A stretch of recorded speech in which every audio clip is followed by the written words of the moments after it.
I don't believe you should build for exit. I think you should build with the possibility of an exit. And those are subtle but majorly different things, in my opinion. Look, I'm an investor. And if a founder says to me, I don't have an exit plan, I'm like, well, then why would I give you my money? Is the short answer. It's a charitable donation at that point, which is great. Then give me my tax receipt. Let's be real about it.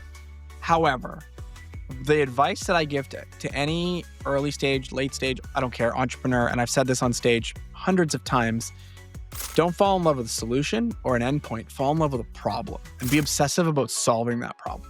And be obsessed about you solving that problem because you think that you're the best. Welcome back to another episode of Tank Talks. I'm your host, Matt Cohen, founder and managing partner of Ripple Ventures. We've got a special episode today with Nejeed Kassam, a serial founder, author, and advocate for positive change.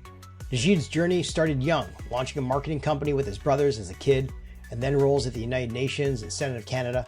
Driven by community solutions, he founded nonprofits like the Better for Canada Initiative and End Poverty Now. He represented Canada at the Clinton Global Initiative and wrote the book High on Life with the foreword from Prime Minister John Chrétien. He's also a tech founder, having built Keela, a transformative CRM for nonprofits, selling it to Aplos in 2024 after 8 years. We'll dive deep into the exit lessons he learned post-acquisition and the challenges he faced on team transitions and mission alignment, and also the insights he gained from taking on external funding from external investors and how that changed him as a founder. Post-Keela, Nejeed also co-founded Rewire Digital Therapeutics in 2024, using AI and gamification to address mental health issues like depression and anxiety.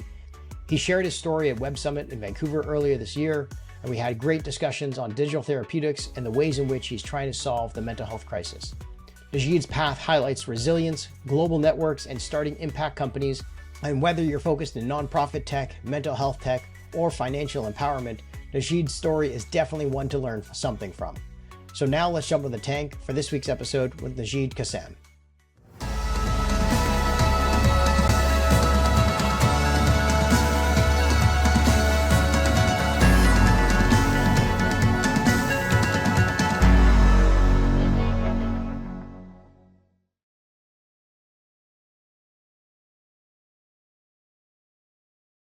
Hey everyone, before we dive into today's Tank Talk, a quick word from our sponsor, Fasken. If you're an early stage founder navigating the legal side of startups, chances are you'll need someone like Will Shaw in your corner. Will is a partner at Fasken, and he is here to help us break down some of the common startup legal questions we get all the time. Will, thanks for joining us in the tank today. Thanks for having me, Matt. You know, Will, a lot of early stage founders that we deal with at Ripple, and obviously you deal with on a daily basis, are debating so many different things when it comes to working with investors and partners. The first thing we always ask is, should I raise a safe note or go after a priced round? So first off, what's your perspective on this, and what are the key differences a lot of founders should know about the two? Yeah, safes are definitely faster, but they kick the conversation down the road on a few important things. Like, for example, a safe will defer setting a valuation, which makes things simple up front, but it can lead to unexpected dilution down the road if you're not managing your cap table. A price round is setting the valuation now, so everybody knows what they're going to own in the company, but it's also giving away a little bit more in the sense of rights. So a founder really needs to watch how much their dilution they're taking on and also think about what rights they're giving away and what the timing is for crystallizing all of those things. Right. And there's a lot of these in-between things that people also try to jam into safe notes because they are a little bit faster, but they want a little bit more protection, which we call side letters. So we hear about them a lot, Will, especially in more competitive rounds. You know, what are some of the factors that founders should think about and look out for when an investor asks for a side letter? Side letters can be useful, especially when the safe is a standard form. And exactly to your point, Matt, you're trying to get other rights in there. So they can give specific rights to special investors like pro rata rights or extra information or board observer seats that aren't in the main deal. But founders should make sure they're not creating long-term risks or burden or giving one investor an unfair advantage that might scare off future investors. Yeah, I know. We definitely obviously like having side letters as well, being an institutional investor where safe notes may be a faster path, but there are certain things that investors need to have in protection when they're not doing a price round. You know, we have worked together on many transactions with you and your team, Will. You guys have been fantastic partners of ours, but a lot of things that happen at the beginning of a company's journey kind of end up biting them in the butt on the other side when they either exit or sell the company. Many think about acqui-hires or M&A transactions, and we all face it. Not every company is going to go public. They often get acquired early and go through these acqui-hire scenarios.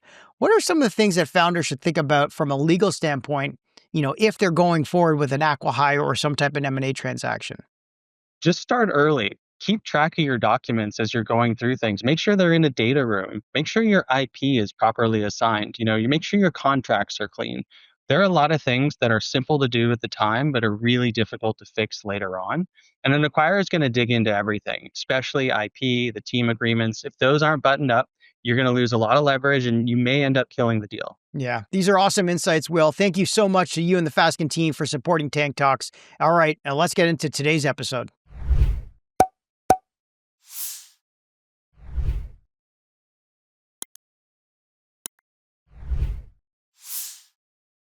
Thanks for joining us in the tank today, Nejeed. It's a pleasure to be here, Matt. Thanks so much.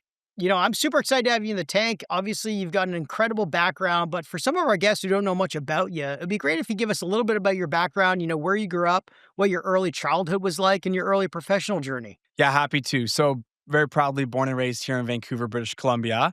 Also proud that I left for a long time and got some experience in the world and an opportunity to, discover and share and make mistakes and learn and grow. But very grateful to be born and raised in Vancouver. I was born to immigrant parents. They came from Tanzania via the UK.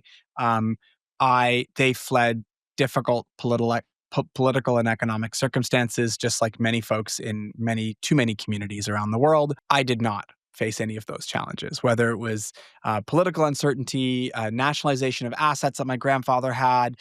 These are crazy things that I have very little understanding beyond an intellectual or academic one. That being said, I think the immigrant experience of my parents and the hustle and the grit and the mettle, METTLE, of them really was defining in my early life. I like to joke with folks that entrepreneurship skipped a generation in our family. Because my grandfather was an entrepreneur, and I'm happy to tell a bit of his story later if you're curious. But my parents are in medicine, so very boring, very responsible, and I'm an idiot entrepreneur, just like my Come on, grandfather. not an idiot So entrepreneur. no, it's an honor. I grew up in Vancouver. I started my first business when I was a teenager, so I was like 13, turning 14. Um, I was a tennis player. I still am, sort of. I played at college and grad school and stuff, but in those days, you had to, if you wanted to film your serve, you had to get those big mama cameras. The young kids listening will not understand, but you and I do. So my parents said to us, look, we're not going to buy you the camera, but we'll loan you the money to build a business around it. And if you do that, then you can buy the camera. We'll be your first customer. And so I started a marketing agency. We did video and print, and we had our ads on buses, not ours, but our clients' ads on buses. And that was at like just before I turned 14. With my brothers. And so we kind of grew it and we scaled it, I guess is the services why. We used the money to buy tennis gear and, stuff as teenagers, and actually helped pay for my university. So, entrepreneur at heart, kind of grew up through that time, and lots of fun things in between kind of 17, 18 and 25. But I ended up at law school eventually. And then became a litigator and decided that I couldn't run away from my grandfather's entrepreneurial bug. And so I was back to it, and then I built, scaled, and sold a company, and I'm sure we'll talk about that. Yeah, That's the early story. Tell me about your grandfather, Hold on, though, Matt. Most important, I'm a dad. I have two boys, 5 and 2, and I have a badass wife who makes me look like pretty pedestrian, which is awesome. And dad is my most important identity. Fantastic. Well, thanks for sharing all that. Tell us about your grandfather, obviously. I want to hear about it. Yeah, so he, I got a new book coming out in the spring, and it's kind of an ode to my grandfather. And the first introduction is about him, but I'll paraphrase it for you. He came to Dar es Salaam from a small town outside of Tanzania when he was a teenager. I think he was 16 or something like that. He was a shop sweep. So the guy who's, this is in, God, this would have been in 1940-ish, plus or minus, maybe 41. He lived at the shop. He slept in the back room, and there were rats in the back room. And he hated it because it was like a convenience. It was like a pot. It was like the Whole Foods for colonial people in the 30s and 40s. And so he convinced the hustler that he was. He convinced the shop owner to let him sleep for security reasons in the main shop, where there was no rats. And so, he eventually became the manager of the store. He bought the store. He bought the building. He built kind of a real estate portfolio. And then, of course, political, economic circumstances played their course and he lost everything. But he had the power of his Rolodex. So when he moved to the UK, when my dad would have been like 10 or something like that, he started from zero again. And again, he built using his contacts and his the hustle, the grit that he had, the resiliency that he had. He built it all up again. And so he bought. I don't know what the early operating businesses were, but then he had bought the buildings, and then he bought other buildings, and he leveraged, and he kind of built this entrepreneurial formula. Um, and so, the things I learned from my grandfather are a few things. Firstly, he was a bit of a contradiction. He liked nice things and was cheap as nails. Like the joke in our family was he was so cheap he squeaked. I don't really understand the joke, but that's what they all say all the time. And so he really knew the value of every dollar that he earned, and the money that he put out to build stuff. The second thing is he had a formula and he was really disciplined to it. He bought, he leveraged, he scaled, he bought and re-leveraged and continued. So he obviously kept his debt ratios at a reasonable or responsible amount, but he had a formula. He was very, fastidious to it, and he built and built and built. And so I'm really inspired by him. He died when I was 2. So I've only learned about him through stories and storytelling, and the power of storytelling has really been transformational in my life. And I feel, this is maybe arrogant, but I feel that I have a lot of Bapa in me. And so it's really an ode to him. So this book I've got coming out is dedicated to him and to my kids. So skipping a generation again, or a couple in this case. So. Wow, that's an incredible story. I appreciate you. you sharing that ahead of the book coming out. Obviously, a lot of lessons in there. But I think I want to jump into your time building a company with your brothers. Tell us about what it actually meant for you to be an entrepreneur at 14. A lot of people are starting companies, whether they're 14, 15, 16 nowadays, but you were Or 50. Or 50, you're right. Yeah. What lessons in that time period have you looked back on and saying, everyone should have to experience that? And thank you. Great question. And thank you for giving me the chance to share that. I owe a lot of credit to my brothers, who are also entrepreneurs, to be clear, much more in service focused businesses. But one thing that they can do, Matt, is they can sell. They can sell. And we went door to door, and we learned the hard way. We got rejected. It was like, I was better at sales than dating. So in some ways that was good, because I always got rejected dating, but I got, rejected most of the time in sales. And I think the thing that, especially now that I'm in tech and I was a lawyer before that, people think that sales is a dirty word. It's not, I don't know, dirty is the wrong word, but you know what I'm trying to say, that it's sleazy. It's sleazy. It's not sexy. It's not the romantic side of building, which I agree with, but it's also the most important. Whatever your version of sales is, whether it's scaling, whether it's user acquisition, whether it's revenue, whether it's EBITDA, it doesn't matter. Without sales, you can't do anything. And so going door to door, I remember 10th Avenue in Vancouver, we used to go and we'd knock on one restaurant. We'd like to redo your menus. Here's an example of what we did. No, let's go to the next door. And then you got one to say, I'll take a fly at that. Can you do it on, if we like it, we'll pay. And, basically commission jobs. And you really learn the value of building. And I think ultimately building a business is so much about how you grow your sales. And the irony, of course, is my brothers were better than me. Of course they were. They're 18 months younger. There's twins, 18 months younger. And they have used those skills ad infinitum, and they're so good at it. And at my past startup, the one that scaled and sold, one of my biggest regrets is that I didn't spend more time in sales, that I did fall in love with a product, that I romanticized what was romantic in the sector, building, doing the product development, et cetera. And I think the business would have been better served had I been, taken the wisdom I just shared and actually listened to it. And I think maybe having reflected over the past couple of years post acquisition, you think, what could I have done? What did I have changed? And the list is hundreds long, but I really think that the focus on GTM has been one that I should have done more of, and I'm definitely leading more in the new work that I'm doing. It's so interesting to hear you say that, because we talk with and a lot I hate of founders. it. Sorry, Matt. I hate it. By the way, I hate that part of the business, but it's so important. I didn't mean to cut you off. Pardon. It's interesting though, because know your customer. Kind of get in the weeds and don't offload sales too early as a founder. Is what we tell the founders we work with, which is a good lesson. But there's also the other side of it, which is don't hold on to sales too long before handing it off to an expert, or don't try to force your way into learning sales on the fly when you can get some good advice and mentorship. So Absolutely. maybe if you have a And knack for sales, not everything is everything is sales, not just sales specifically. Pitching to investors is sales. Getting your first, user interviews is sales. Getting your first advisors is sales. hiring is Exactly. sales. Everything is sales. So I think your wisdom is right, but we almost need to destigmatize that idea that selling is a bad thing or that it's a lower than thing. It's a lesser thing. And by the way, lawyers are the same. When you talk, great lawyers sell you stuff, whether you like it or not. They do. They're selling their time, their expertise. And when you tell them and I am a lawyer, I've been a lawyer for a decade, they look at you like you're crazy. More than a decade. Cool. Anyway, and so I think everything is about sales, and that whether you're the guy closing deals, the first X number you have to, obviously, but understanding that element of the business is one that you should never walk away from in whatever form that it looks like. Hiring is a great example.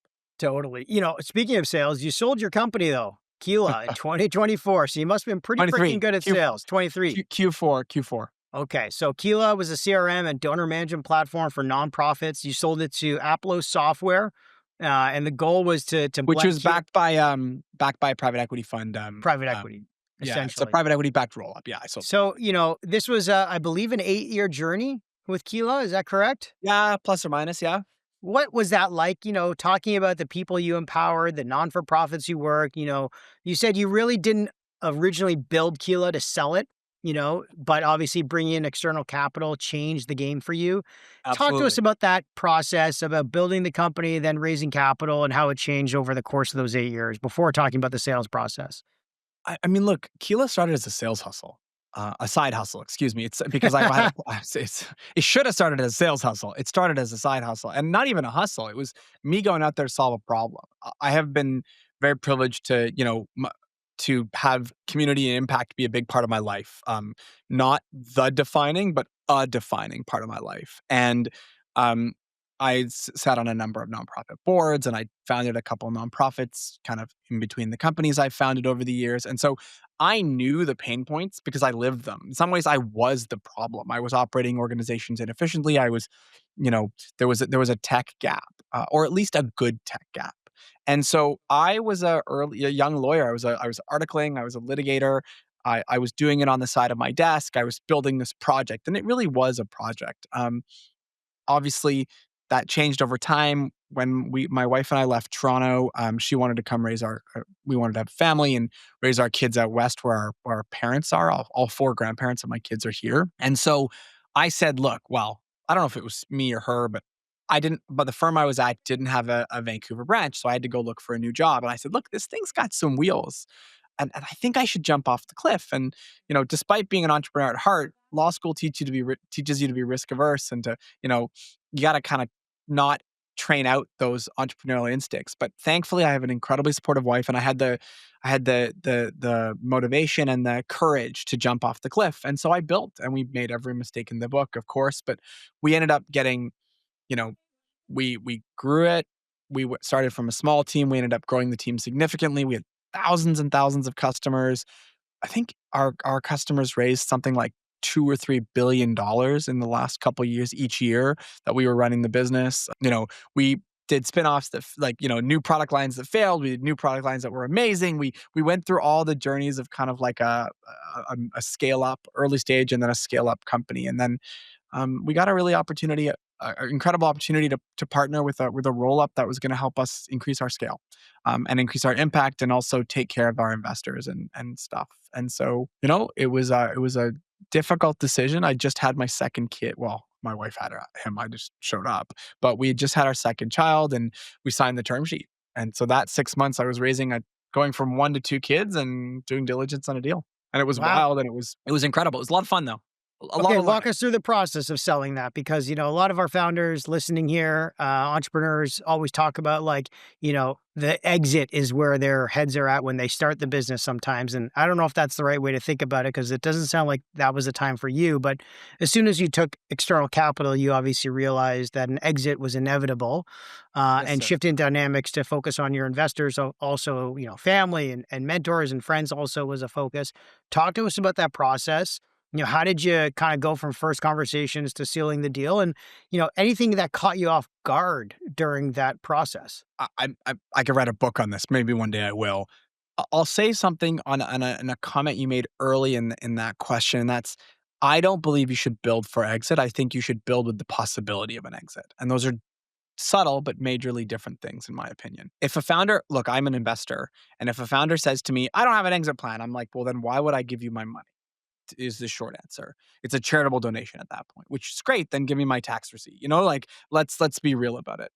However, the advice that I give to any early stage, late stage, I don't care, entrepreneur, and I've said this on stage hundreds of times, don't fall in love with a solution or an endpoint. Fall in love with a problem and be obsessive about solving that problem. And be obsessed about you solving that problem because you think that you're the best. You have to have a degree of hubris, right? You're the best person to solve that problem because of X, Y, and Z. And I honestly, I don't really care the why. I just have to believe it's true. So in the case of Keela, the problem I was obsessed with was the problem that I created in some ways for many organizations. The organization wasn't efficient. We didn't engage technology the right way. And the tech that existed didn't meet users where they were at. And I was obsessed with solving that problem. Somewhere along the way, I realized pretty early, I think, that I needed money to do that. More money than Matt, I borrowed against my student loans, my line of credit from Scotiabank for law school to fund our first hire. Like it was a personal endeavor. It was when it was still a project. It was, it was a company, but it was a project. And so, but we needed more, to be blunt. We needed a lot more. We needed, it was a big lift technically to build. And when you're dealing with finances and personal data and all these things, you can't really get it wrong, sort of, essentially. And so when we decided we needed to hire people to begin our scaling process to kind of be a real player in the space we were in, we needed to take capital. And that's when I thought, oh, maybe I'm going to have to sell this one day. But that was the way that I approached it, right or wrong, I don't know, is here's the ways we could sell it. What we're focused right now on building a great business with strong business fundamentals and making sure we're building relationships with a whole host of people that may or may not be potential acquirers in the future, whether they're competitors, whether they're tools we integrate with, whether they're private equity funds, et cetera. And that was sort of the approach that I took. And then, you build a brand. I was really lucky to have a strong voice in the sector, in the software for the sector. And so I got to know a lot of the folks in the space. Aplos is obviously in the space. The private equity, there's a ton of roll-ups. PE is backing a lot of software in that space. I got to know a lot of players. Sometimes they came to me for advice. Sometimes I came to them for advice. It was kind of a symbiotic and kind of mid to long-term relationship. And that's sort of where it all started from That's an amazing. acquisition perspective. Yeah. And I guess like post-acquisition, just for founders also wanting to get some advice from the private equity roll-up buyer, kind of things that maybe you didn't see coming that you wish you would have, or things that maybe changed after acquisition that founders should be aware of going into these conversations now, as a lot of private equity firms are looking at doing potential AI-powered roll-ups? Yeah, I'm not that smart, so I'm not going to, give a ton of advice. But what I'll say is the things that matter to you as a founder, to your early stage investors, to your VC investors, and to your private equity acquirers, they're often not the same things. So you have to understand the motivations of each different stakeholder in that stakeholder map that you've got, right? And so a private equity fund might care a heck of a lot more about margins and EBITDA than they do about scale and speed, right? Mhm. They might trade 30, 40%, 50% year over year growth versus 200% for cash flow minus 10% or plus 10%. So you've got to understand the things that are valuable to them in these conversations. When you're talking to a VC, when you're at the VC stage, if that's right for you, it's about scale, it's about speed, it's about market leaders. They're thinking about the motivators and the drivers behind those investors. With your angels, it's a different conversation. Whether it's your staff, it's a different conversation. Of course, in your private equity fund acquirers, the reason that's important is because I'm not saying be disingenuous. In fact, I'm saying the opposite, but just understand which things to highlight and which things to have backup plans about to show that you can meet them where they need to be to make the decision. So for us, it was like we needed to do X, Y, and Z. And we know that, but we haven't done it yet. But if we were going to do it, here's how you could do it if you'd agreed with that. And so we had a lot of contingency and strategy around that. And that was something that I worked really hard on personally. The Wow. interesting thing, Matt, is had the acquisition fallen through, many of the things, and this is, I don't know if this is luck or just a random coincidence, but many of the things that they wanted to do, I had actually thought about doing anyway.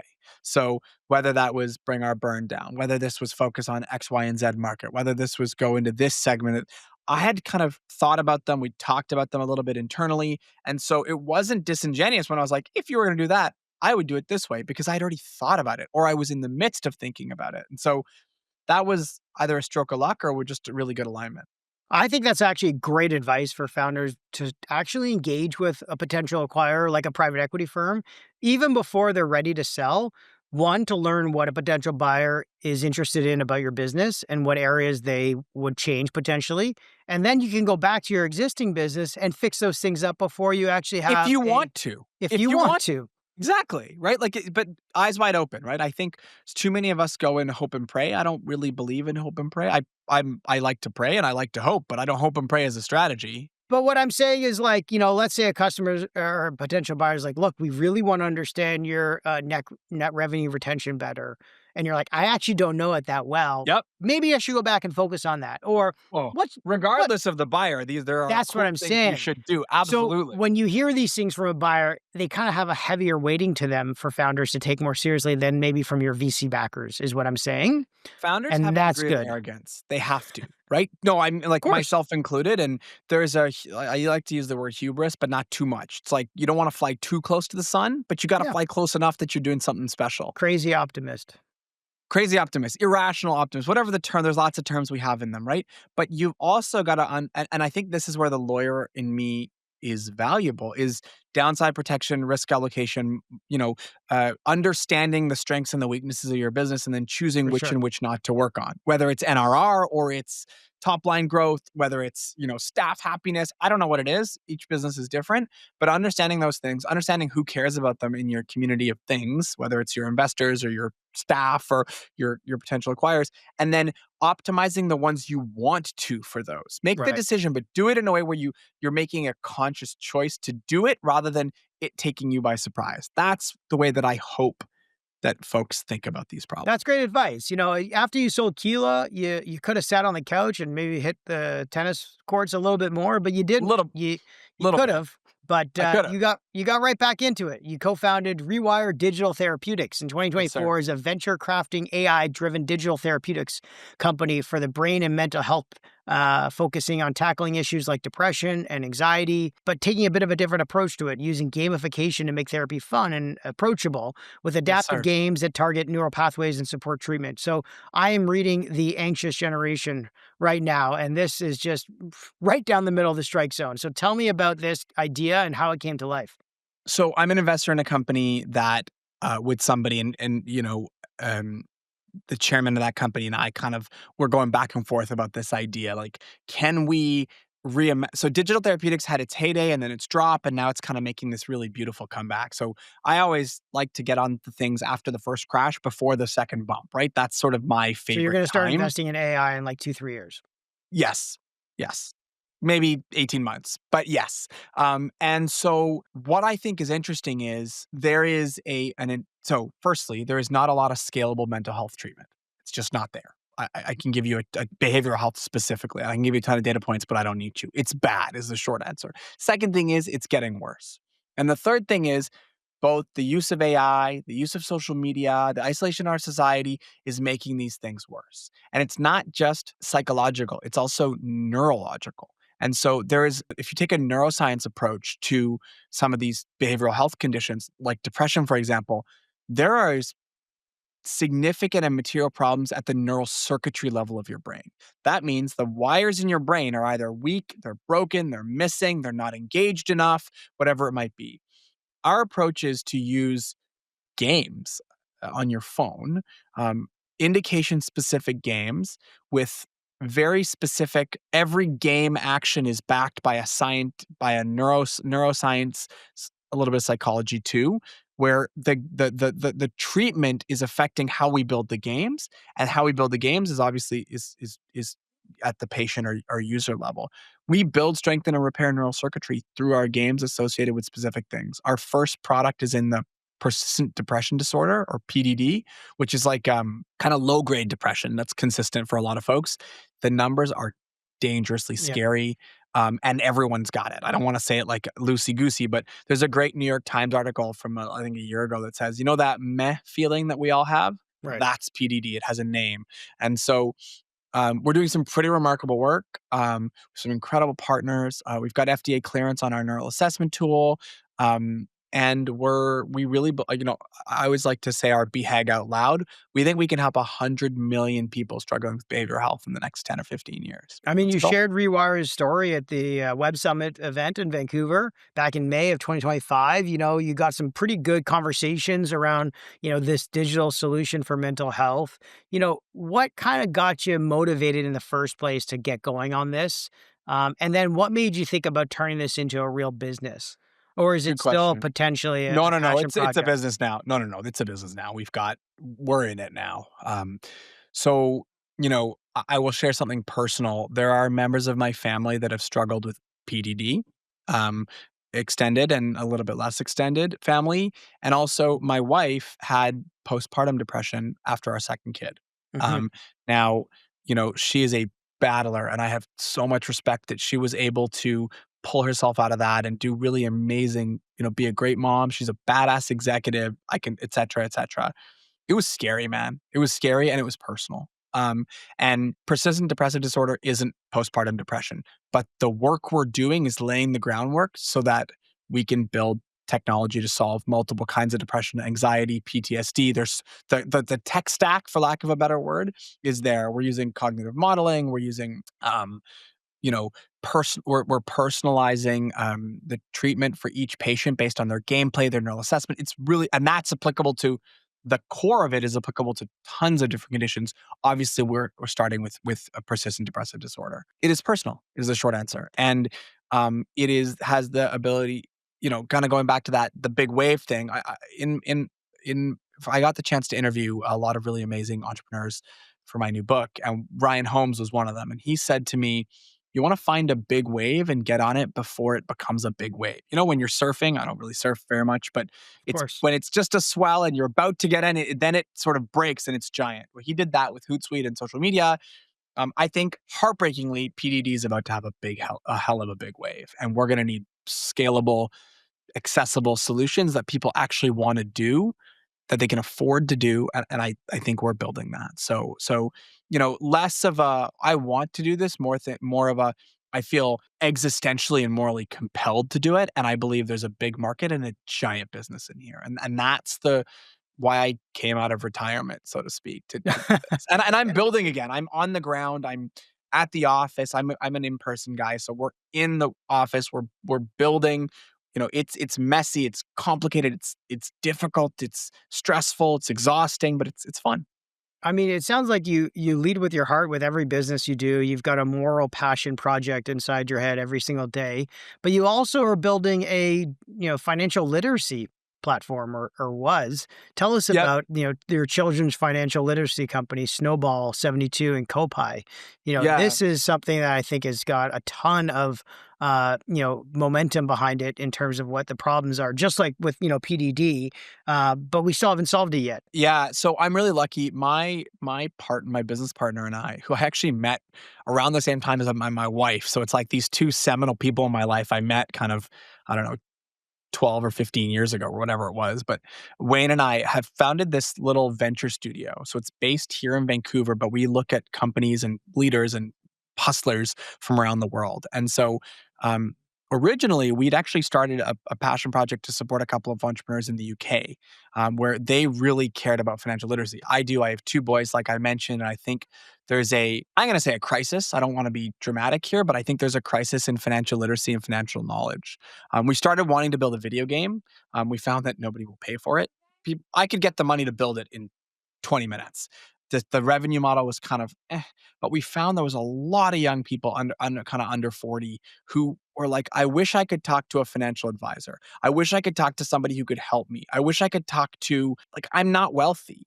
And so I want to be part of this conversation. I actually do care about my money and having strong financial bona fides in how I think about it, but I need help. And I don't know who to trust and I can't afford a financial advisor. And so that spurned this, kind of pivoted. I guess that's the term we use in early stage tech, to this company called Copy. And so it's one of the venture studio companies. It's one of the companies in our venture studio. We have these two incredible entrepreneurs. I think one of them's a first-time entrepreneur. One of them is a multi-time entrepreneur building it. And what we're doing, Matt, is we're building basically a financial advisor in your pocket.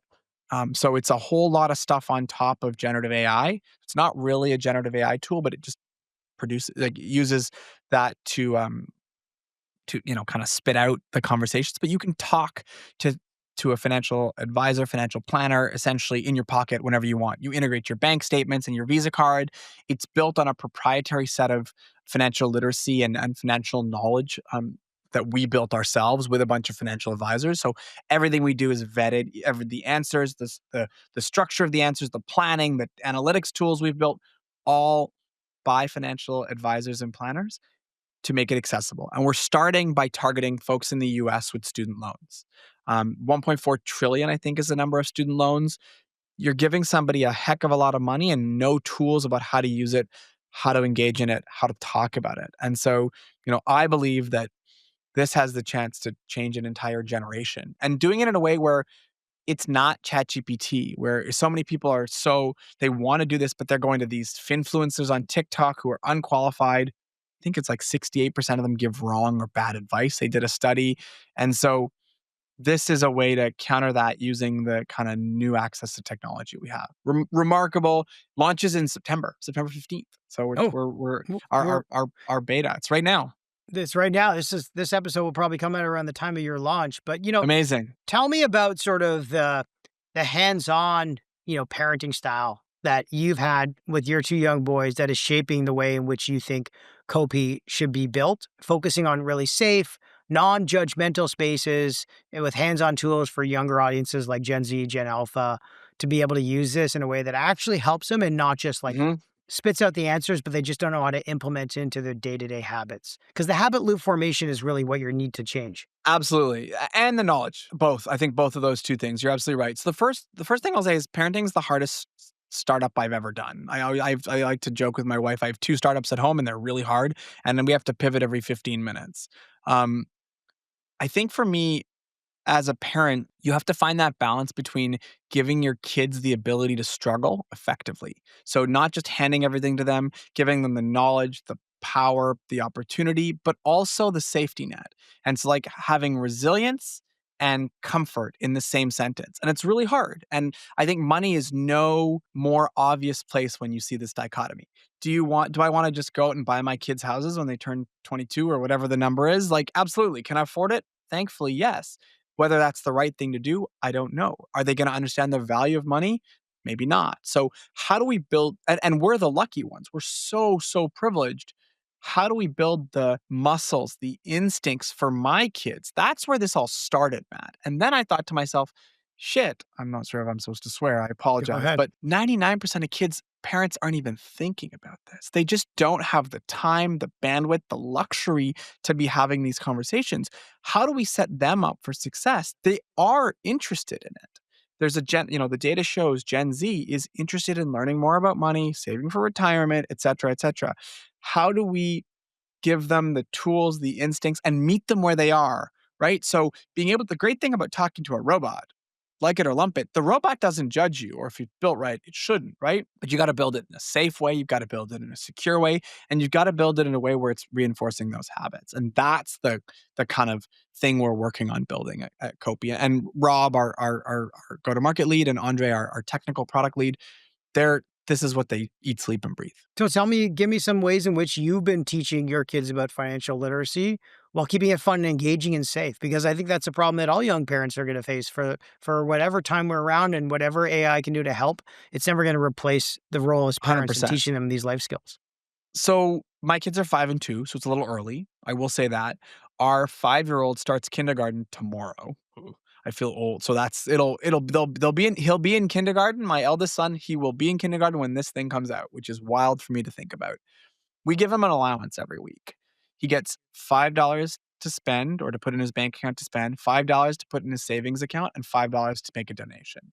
And we when he's a little older, we'll incentivize those things. So we'll give an interest rate for him on the savings. We'll match his donations. We'll find mechanisms to make it and he's a very cerebral kid. So to make it intellectually interesting and to make him understand the application of these things and to have conversations around it, to normalize talking about money, not in a show-offy or flashy way, not in a fearful way, but in a, every decision in life almost has got a financial component. It's not about money, but it's, whether you're picking what soccer team to join, there's probably a registration fee and costs associated, or the school to go to, or the university, or which bike to ride, or whether to go on a trip or not. These are not defined by money, but they're certainly intermediated by money. So talking to our kids about that, making them understand their privilege, their responsibility, but also giving them those instincts to and not having the shame or the fear to be able to come to say, "Hey dad, hey mom, hey grandpa, grandma," whoever my boys want to talk to, and be able to have conversations and to practice those skills from 5 onwards. So practice giving, practice saving, practice spending, and then soon enough practice earning, of course. You do it in cash?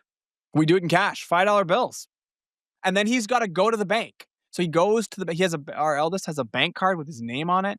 Doesn't have a PIN because I have to do it. But he goes and sees our banker. He deposits the money himself. Like it's a instinct and it's thinking, well, At 5 years old.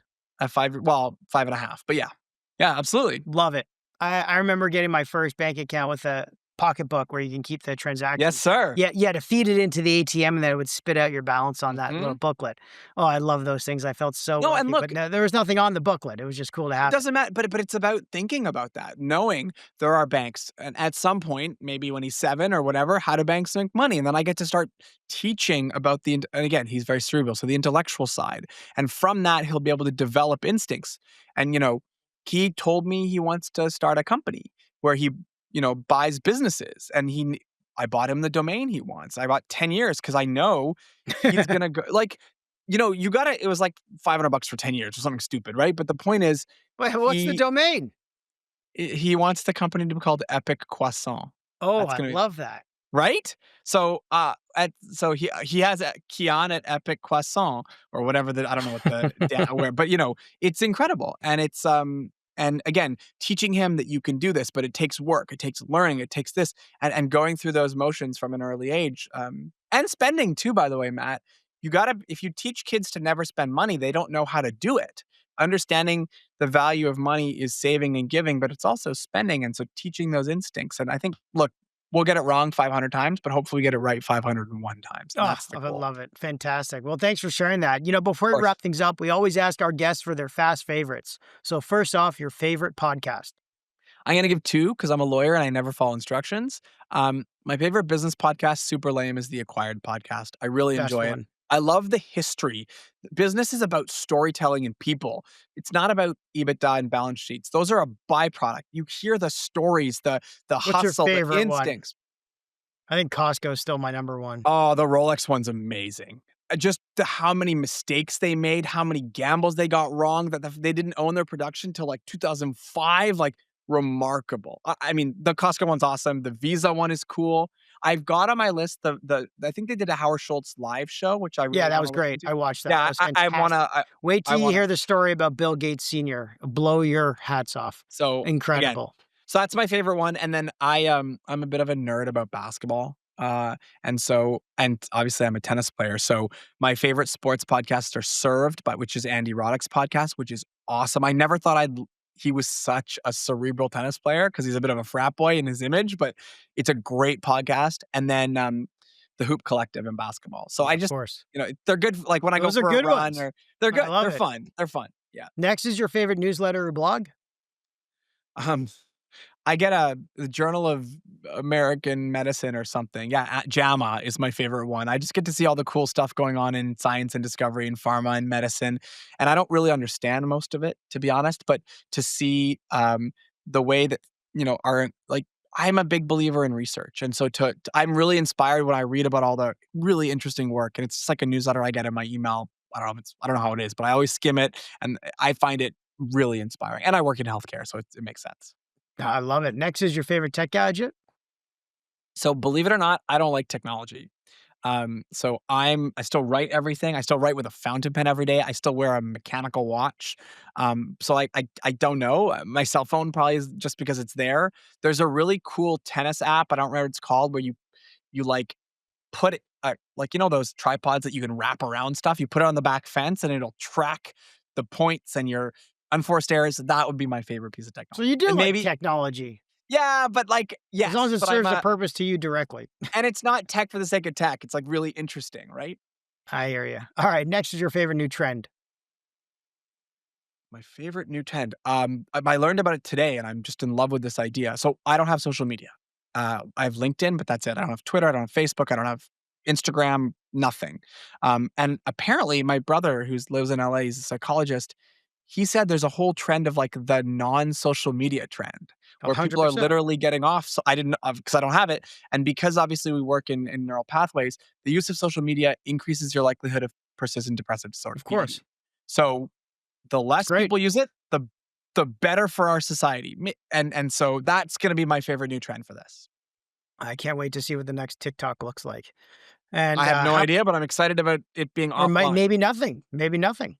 Yep. Maybe just people sitting around the campfire. I love going to coffee shops and reading a book or listening to a podcast where I'm not looking at my phone, because I'm just there and there's people, and it's not like, it's like I'd bring a cassette player if I could, like it's not I the thought I saw a guy walking or running with a Walkman the other day, and I you loved it. might have, because somebody else told me that like a week ago. I heard this, the orange, the yellow one Yeah. with the Sony. Yeah. Yeah, I had that with like the So did I. walking click at the top. With the like over like a Yeah, Tupperware almost, right? exactly. Next is your favorite book. Shoe Dog, for sure. Ugh. It's the intersection of business and sports. It's like my dream in life What'd you to think be about the it. movie? It was fine. Matt Damon was good. Ben Affleck was better, in my opinion. Yeah, Um, I don't think it was that like realistic, but I enjoyed it because I it was love very sports. entertaining. It was very entertaining, but I I'll think the give it book is so much better. 100%. And last but not least, your favorite life lesson. I gotta give credit to my father, and I'm sure he stole it from my grandfather, but I gotta give credit to dad where it's due. Be comfortable being uncomfortable. All Oh the yeah, greatness happens when you're like, and for startup founders, for the spouses of startup founders, you gotta get used to that roller coaster. And instead of trying to ride the roller coaster, like grit through, like enjoy it. And the days how many startups have I founded, I've exited, whatever it might be, I still get nervous about stuff. And to me, that means I'm doing the right things, I'm pushing myself, and I'm being comfortable or as comfortable as you can being uncomfortable. absolutely. I love it. Thanks for joining us on the tank today with Nejeed Kassam, dad and co-founder of Rewire Digital Therapeutics. Thanks, Matt, appreciated it.